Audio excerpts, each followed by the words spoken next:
Hey everyone, Dan here. Before we get into it, if you enjoy these videos, please hit the like and subscribe button. It helps lots. And also keep in mind that these are my own thoughts, opinions, and ideas. These are not meant to be, nor should you take them as investment or trading advice in any way, shape, or form. Do your own due diligence, put in the work for yourself, and make your decisions based on that. Enjoy. All right, folks, here we are in the evening of Thursday, April 7th. We're going to take a look at Paysafe now. I had run out of time earlier to do a video, and usually by this time of the evening, I'm way too tired, maybe I am, to do a video, but I saw the Paysafe news come out earlier, and I was also hemming and hawing. I was like, I don't know what ticker I would even do tonight, and I thought, it's been a long time since we looked at Paysafe. And so I thought I'd pop in and go ahead and take a look. Now, we've been charting Paysafe for a long time, and I used to run the wheel on it, sort of its pre-merger days and for a little while after the merger. So just to reset the stage here on where we are with all the charting that we've been doing for quite some time, you'll see this long-term downtrend support that was sort of put in play in January of 2021, so over a year ago, and then confirmed also over a year ago in March of 2021, and has long since held as downtrend support. It's moved away from it recently, and also then moved out of this downtrend resistance, which was previous downtrend support here, though it has recently started to curl back down toward that, which is a common motion that we see, put in a bit of a range here and then broke down again. So Paysafe has a long history of this, where it breaks down, builds a range, breaks out of the range, builds another range, breaks out of the range, builds another range, breaks out of the range. It also has, as you'll see, a ton of gaps, right, that have gone unfilled for quite some time. So a solid 6 months for this gap. This one looks like it's been filled, and then obviously this huge one here that's been in place for 5 months. I guess this one must be more like 8 months then, or so, 7-8 months, and this one about 5 months in. So there's some pretty lengthy gaps. So just a reminder that I know there's all these stats out there about gaps filling, and there's things to point out in a lot of these studies, but also if you just wait long enough, yes, probably stocks eventually move through a lot of different price points. So I put more stock in it when things fill quicker, like you would have seen here, for example, right? This one filling up here relatively quickly within the span of 6 weeks or so. When these drag on for months and months and years, it's sort of a different story to me, but that's neither here nor there, but take it for what you will.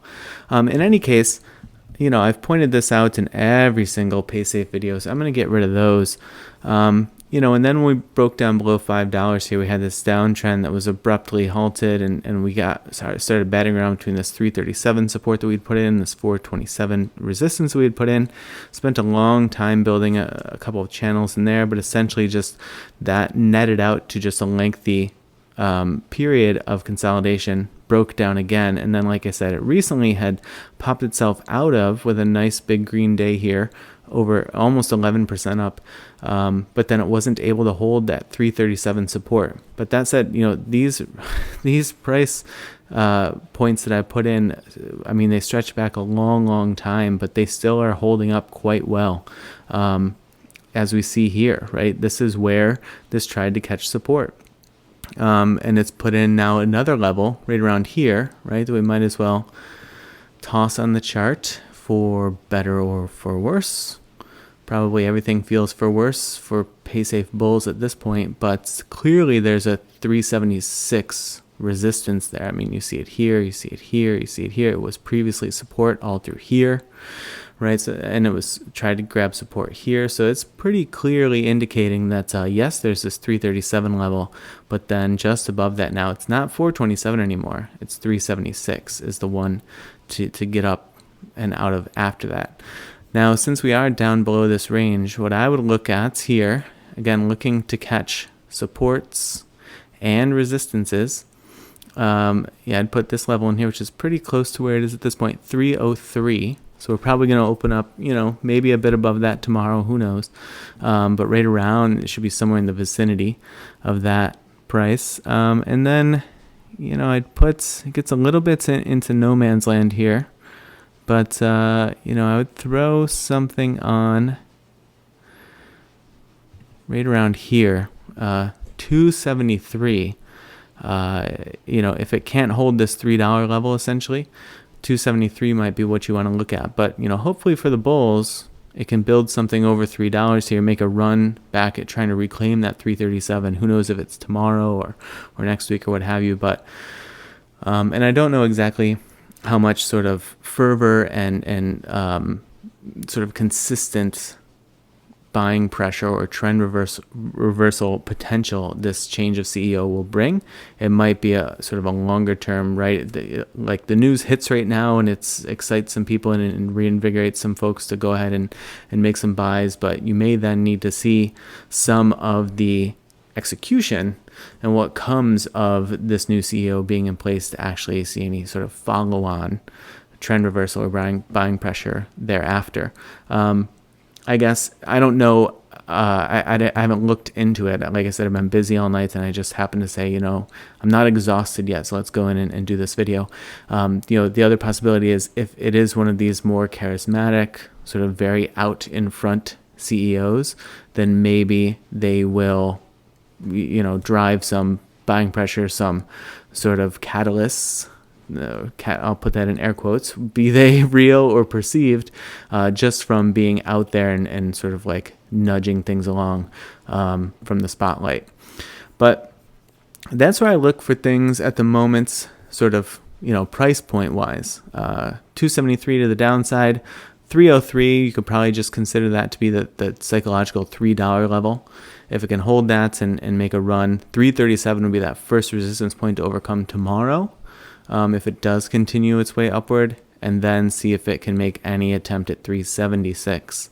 But like I said, if it can't hold that and it does sell off further, I would want to see what it does at 273. I mean, just crazy to think from, long ago when I was wheeling this that Paysafe has come down this far, but that's certainly the case for a lot of stocks, as I'm sure you know. EMAs and MAs not really going to do a ton for us at the moment. I mean, this MA, the 50 MA is situated at 332, right? So that might add to the resistance that you catch, as you approach that 337 level, if it does start to make a run at it. So I'll just sort of keep that in mind. That might be additionally resistive at the moment. But then the potential positive there is if it can flip it to support, that might be additionally strong support. All right, folks, that's some levels that I'd be looking for Paysafe. Good luck if you're in this one, and I hope it can sort of turn around for the bulls, and maybe the CEO can make some things happen. It would be great to see. For folks who I'm sure are just sort of like, for folks who haven't ejected already, probably just quite underwater and not in a pleasant space as it pertains to this particular ticker. But it certainly, like I said, has happened to a lot of de-SPACs and growth companies and fintech companies even lately. So we'll see what the rest of 2022 brings and how far along the way this catalyst gets old Paysafe.